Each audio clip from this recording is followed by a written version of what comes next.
Cette émission vous est présentée par vos concessionnaires Mitsubishi de la Grande Région de Québec.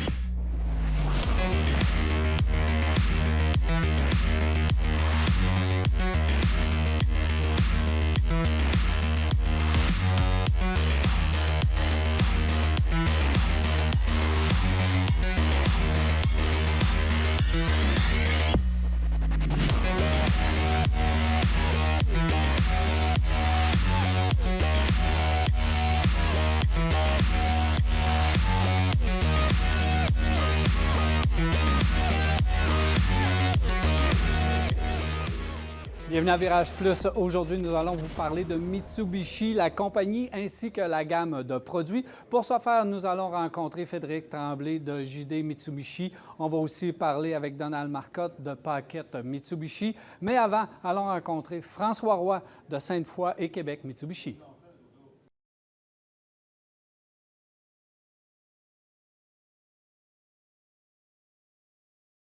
Salut François. Salut Daniel, ça va bien? Très bien, merci. Alors François, tu vas me parler de Mitsubishi, de la compagnie, parce que vous avez eu une année 2024 qui est vraiment intéressante et aussi vous avez quand même eu de bonnes nouvelles de Mitsubishi pour les années à venir. Effectivement, 2024, année record chez Mitsubishi. L'ensemble de nos produits a performé. Le PHEV a quand même dominé dans nos ventes, 45 d'augmentation. En mai dernier, on a eu notre meeting national. Les annonces sont super positives. On a un plan jusqu'en 2030. On va maintenir des véhicules hybrides branchables dans le futur, mais on va avoir aussi des véhicules hybrides non branchables. Pourquoi ces véhicules-là sont dans l'alignement? On va essayer d'apporter des véhicules avec des coûts un petit peu moins élevés, qui conviennent à des besoins différents, mais qui sont quand même très performants au niveau économie d'essence. On a un véhicule électrique qui devrait être annoncé là, dans la prochaine année. On s'attend qu'on va avoir une voiture électrique pour les prochaines années.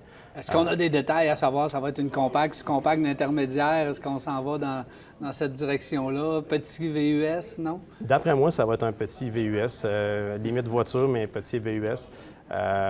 Pour aller chercher une clientèle avec plus de flexibilité. Là, les VUS sont très à la mode, mais il y a encore de la place pour les voitures un petit peu plus petites, pour les budgets qui sont moins ouverts ou les gens qui n'ont pas besoin d'une grosse voiture nécessairement. Fait que je pense que ça va être l'alignement qui va se faire là-dessus. C'est intéressant de voir aussi parce que les compagnies, on s'en va vers le 100 électrique, puis une loi 100 électrique, mais on voit qu'à peu près chaque fabricant arrive avec des idées qui disent peut-être qu'on va garder les véhicules avec des moteurs thermiques. Puis le fait que Mitsubishi, déjà, dans son plan, a des véhicules branchables et des véhicules hybrides, c'est de bon augure pour votre marque ça a été plutôt tranquille dans les dernières années. Là, on voit que ça va exploser au niveau des modèles. Exact. Mais en fait, les véhicules à essence sont de plus en plus performants. Quand on les jumelle avec d'autres technologies, bien, ça fait quelque chose d'encore mieux. Mais il y a toujours une question de coût, puis on veut essayer d'être compétitif au marché. Fait que je pense que les véhicules à essence partiront pas demain matin, mais il y a des nouvelles technologies dans le domaine de l'essence aussi. On entend parler de toutes sortes de nouveaux produits qui améliorent la consommation puis la pollution. Mais pour nous autres, c'est encore 4 modèles sur 5 qui sont complètement à essence. Mais l'hybride prend beaucoup de place dans le marché avec aussi le contexte des subventions actuellement. Ben oui, puis vous avez plusieurs modèles en Europe, plusieurs beaux petits modèles en Europe. Est-ce qu'on vous a donné, dans votre plan, on vous a dit on va apporter la Colt, on va apporter d'autres petits modèles que vous avez là-bas, ou on va arriver avec des véhicules là, totalement nouveaux, avec des nouvelles plateformes, nouvelles technologies? Je pense que ça va être un mix parce que d'avoir des véhicules qui sont disponibles dans d'autres continents, c'est une carte dans les mains du manufacturier. Il suffit que ces technologies-là soient brassées, adaptées à notre marché, puis ça nous permet d'avoir les véhicules plus rapidement. Fait que plus qu'on a de produits qui viennent soit de notre alliance avec les autres manufacturiers dans laquelle on est combinés, on est impliqués, bien, ces véhicules-là peuvent sortir plus rapidement. Puis les recherches et développements sont moins coûteuses quand on s'unit pour faire des véhicules. Alors, je pense que plus rapidement, on va avoir une meilleure rotation au niveau de nos produits puis des meilleures technologies pour tout le monde. Je sais que le marché est prêt pour la petite voiture. Vous perdez votre Mirage, puis on n'a pas eu vraiment de nouvelles à savoir si on va la remplacer. Est-ce que vous pensez que on va avoir encore une petite voiture chez vous? Bien, nous, ce qu'on vit présentement, c'est qu'on est un des derniers manufacturiers à distribuer des petites voitures comme la Mirage. Puis on est quand même triste de voir ces véhicules-là quitter le marché pour 2025. Mais oui, je suis convaincu que autant il y a eu des changements majeurs dans la croissance, la grosseur des véhicules, je pense qu'on va avoir des retours là, dans les prochaines années, des véhicules un petit peu plus compacts, si on veut. Pour Mitsubishi, quand même, il y a des bouleversements avec Nissan et tout ça. La compagnie a pris plus d'indépendance dans les dernières années. Est-ce que vous voyez ça comme un bon signe? Bien, en fait, il y a encore un gros partenariat. Mitsubishi, financièrement, ça a été des très bonnes années, dernières années. Ils ont fait un rachat, je pense, en octobre dernier, d'un 10 de leur action qui était détenue par Nissan. Ça n'empêche pas la collaboration entre les manufacturiers. Puis, je pense que c'est juste un renforcement de la marque Mitsubishi, c'est la preuve de ça. Une preuve que la marque va bien, c'est qu'ils vous ont même lancé un programme image, donc vous êtes en rénovation dans la plupart des concessionnaires. Exact. Si ce n'est déjà fait, la plupart sont en rénovation. Bien, actuellement, on a environ 100 concessionnaires au Canada. Il y a proche de 60 des concessions qui sont déjà à l'image ou en processus d'être à l'image. Dans la grande région de Québec, d'ici la fin de 2025, normalement, on devrait être tout pas mal à l'image. Il reste 2 concessions à mettre à jour, mais on va être prêt à servir nos clients avec des bons produits. Vous voyez ça comment, comme concessionnaire, un programme image comme ça? Est-ce que vous voyez ça comme une dépense d'investissement? Vous voyez ça comme un renforcement de la marque? En fait, je pense que quand on est rendu là, c'est parce que la marque va bien. Okay. C'est sûr qu'on avait des installations qui étaient à la grosseur de notre volume de vente. Maintenant, notre volume de vente a subi une grosse croissance. Alors, on s'adapte, on agrandit nos installations, on améliore notre offre à la clientèle. Je pense que c'est positif pour tout le monde. François Roy, merci beaucoup d'être passé à Virage Plus. Merci, Daniel. Alors voilà, on s'arrête et au retour, on s'entretient avec Donald Marcotte. Restez là.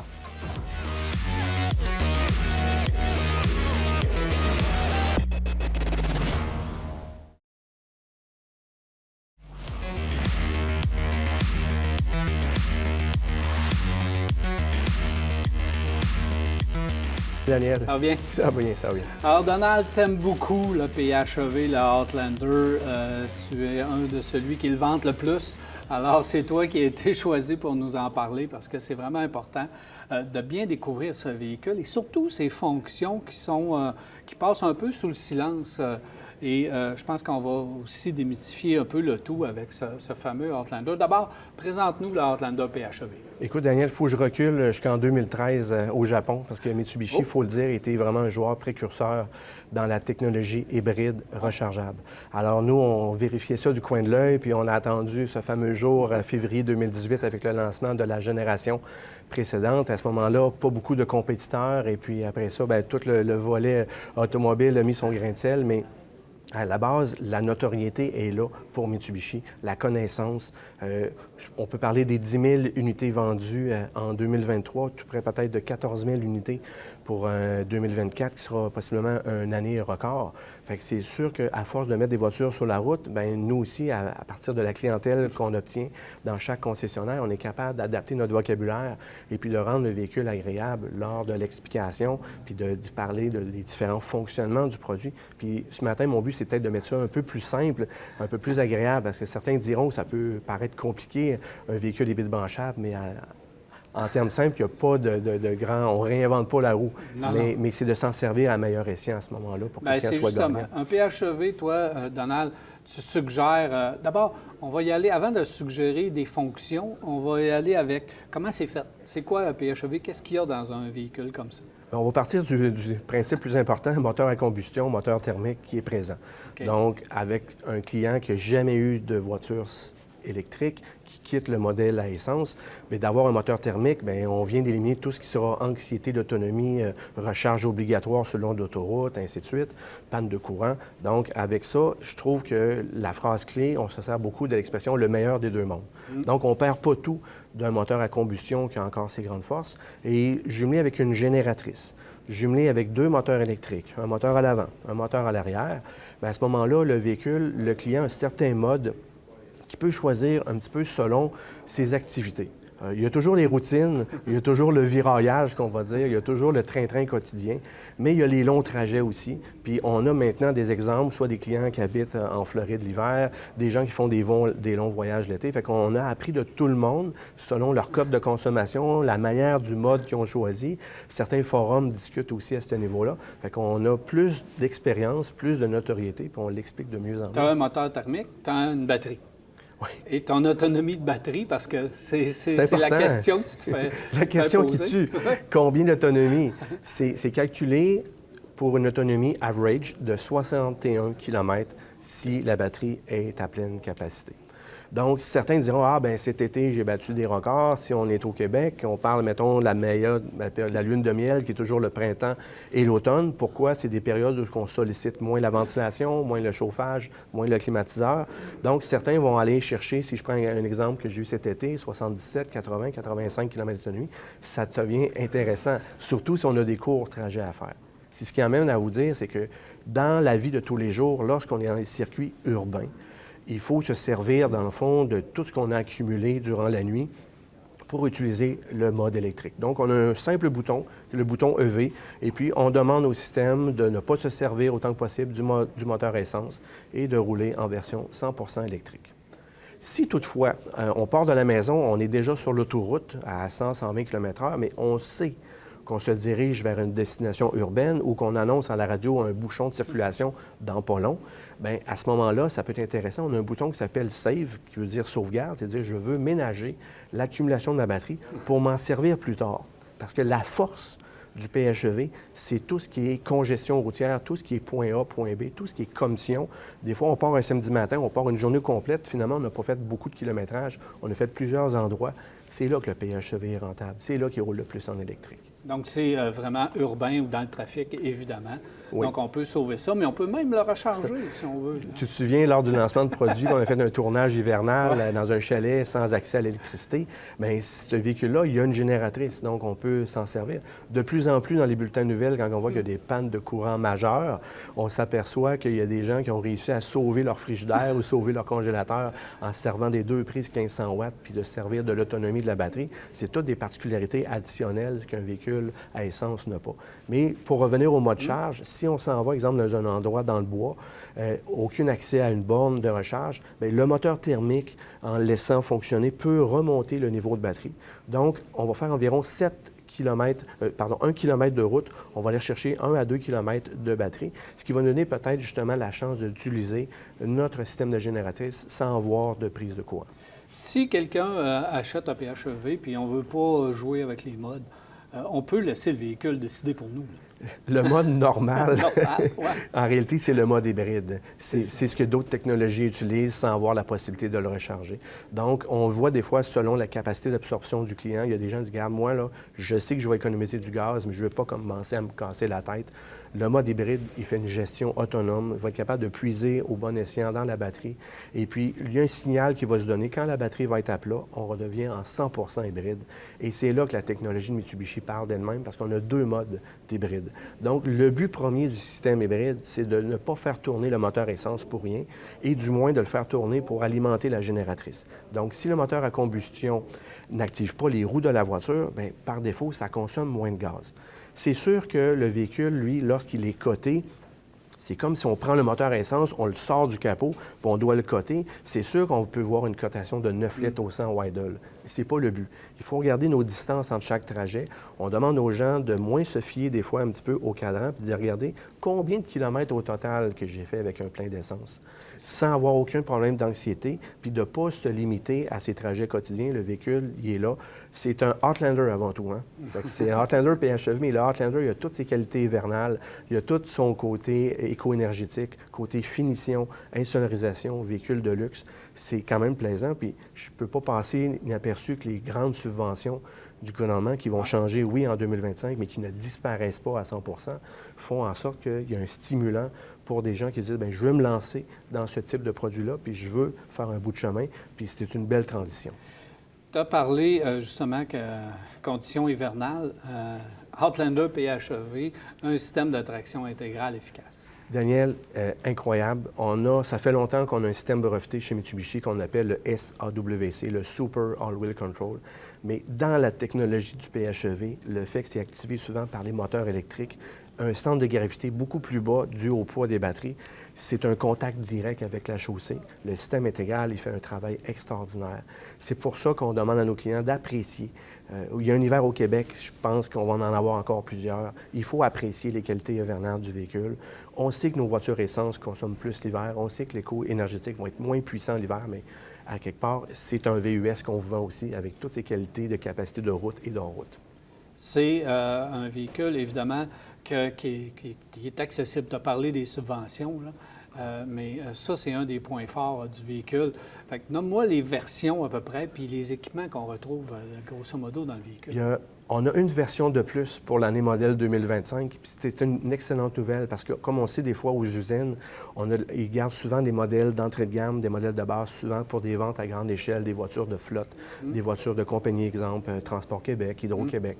On n'a pas le choix, il faut aller dans ce sens-là. Mais on a une version maintenant qu'on appelle la version SE, qui est juste légèrement au-dessus de modèle d'entrée de gamme. Donc, quelqu'un qui ne veut pas avoir tout siège électrique, siège de Suède, puis tout le tralala, peut avoir maintenant une version qui est très compétitive, qui se situe entre la version ES et la version LE.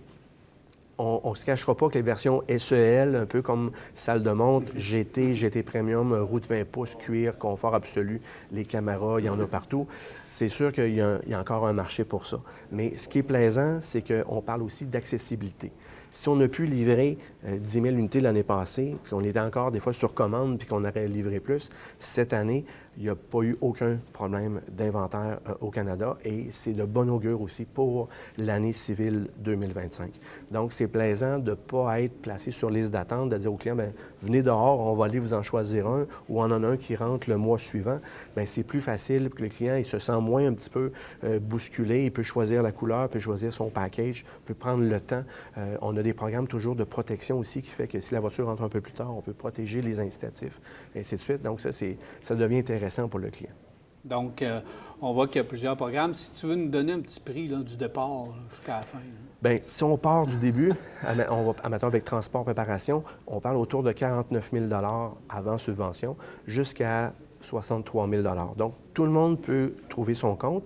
C'est sûr que oui, ça peut être un prix qui peut penser être dispendieux, mais il faut toujours penser qu'on va soustraire les subventions. Et je le répète, les subventions ne disparaissent pas l'an prochain. Ils font juste un petit peu s'adapter selon l'offre et la demande. Donc, pour le PHEV, je peux te confirmer 7 000 de subventions reconduites pour l'année 2025. Donc, 5 000 au fédéral et 2 000 au provincial. Ce qui est quand même vraiment intéressant. Ça paye une bonne partie des taxes de la voiture. Juste rassurer les gens, là, quand il fait moins 20, l'hiver, nos hivers au Québec, le véhicule fonctionne bien quand même. Bon, l'important, c'est que des fois, on est humain, on est tous un peu victimes du froid. On se dit, bon, bien, il annonce froid demain, il me reste un peu de batterie. Est-ce que ma batterie va vraiment fonctionner demain, mais je vais être plus en mode thermique? Toujours brancher le véhicule parce qu'on a une programmation qui est faite, on a un stimulateur au niveau de la charge qui fait en sorte que sans que vous le sachiez, on va à peine jouer sur la charge et la décharge de votre batterie dans le but de la garder chaude pour faciliter le démarrage du lendemain. Donc, si vous rentrez du bureau à la maison puis il fait moins 15, moins 20, on ne sait pas ce qui nous attend le lendemain, branchez votre véhicule, c'est l'important. Voilà. Merci, Donald. C'est fort intéressant, cette explication du Outlander PHEV. Merci d'être passé à Virage Plus. Ça fait plaisir. Alors, on s'arrête à Virage Plus et au retour, on s'entretient avec Frédéric Tremblay.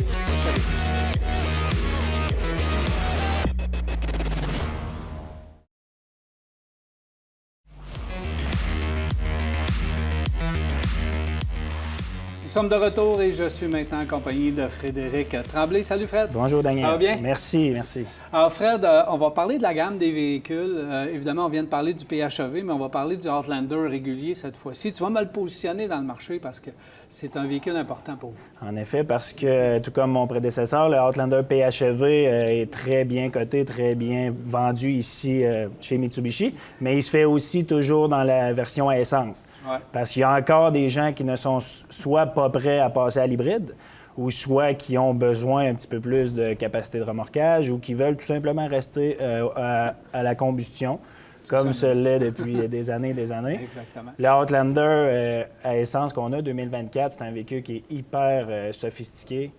Les gens qui l'achètent l'adorent. On a des promotions extraordinaires présentement, que ce soit en location ou en financement.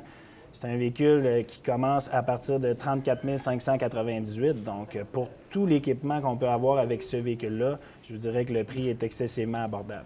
Absolument. Parle-moi un peu justement des choix parce que vous avez un véhicule qui est vraiment fait pour nos hivers avec une bonne traction intégrale, de l'espace à l'intérieur puis de la technologie également. Beaucoup d'espace. Il s'agit, Daniel, d'un 7 passagers. C'est pas un 7 passagers qui a autant d'espace qu'une minivan, ça c'est sûr et certain, mais pour je dis souvent qu'on parle d'un 5 plus 2 parce qu'au besoin, quand on a besoin de 7 passagers, bien, c'est génial. En fait, on embarque 7 passagers avec nous.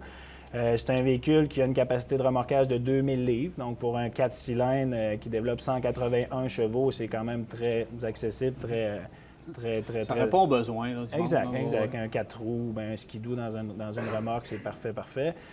C'est un véhicule qui a la meilleure garantie de l'industrie automobile. Donc, tout ce qui est moto-propulseur, on parle d'une garantie de 10 ans ou 160 000 km. C'est un véhicule qui vient, comme tu l'as dit, avec le Super All-Wheel Control, donc qui est une des technologies 4x4 traction intégrale les plus évoluées de l'industrie automobile, puis ça n'en fait aucun doute. Oui. Autre véhicule, c'est l'Eclipse Cross. Et Fred, reprends-moi, là, mais peut-être qu'on n'en parle pas assez de ce véhicule-là.